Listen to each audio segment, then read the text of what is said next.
അസ്സലാമു അലൈക്കും വറഹ്മത്തുള്ളാഹി വബറകാതുഹു. ഹദീസ് ക്ലാസ് 1238. ബഹുമാനപ്പെട്ട ഇമാം മുസ്ലിം റളിയല്ലാഹു അൻഹു റിപ്പോർട്ട് ചെയ്യുന്ന ഹദീസ്.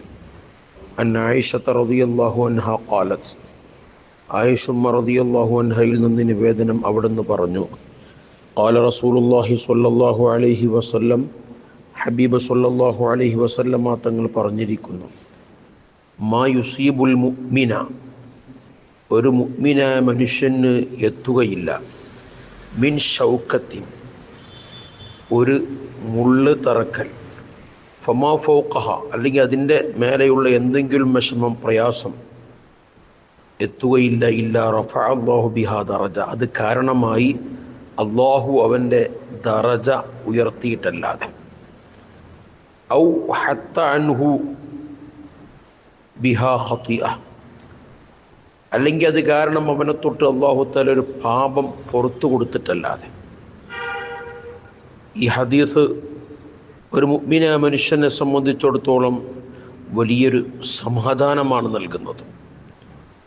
പലപ്പോഴും പല നിലക്കുള്ള പ്രയാസങ്ങളും വിഷമങ്ങളും വേദനകളും സഹിക്കേണ്ടി വരും.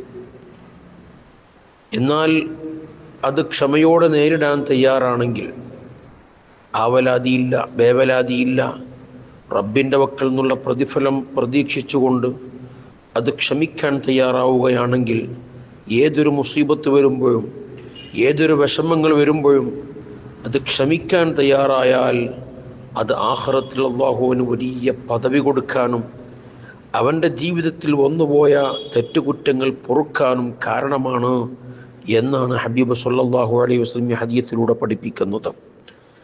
അത് മാനസിക ടെൻഷനായാലും ഏതെങ്കിലും നിലക്കുള്ള വിഷമങ്ങളായാലും പ്രയാസങ്ങളായാലും ഒരു മുള്ള് തറച്ചത് തുടങ്ങിയിട്ട് ഏത് സഹിക്കുന്ന വേദനയും പ്രയാസവും ഒരു മുഅ്മിനെ സംബന്ധിച്ചിടത്തോളം അത് അവന് ഗുണമാണ്.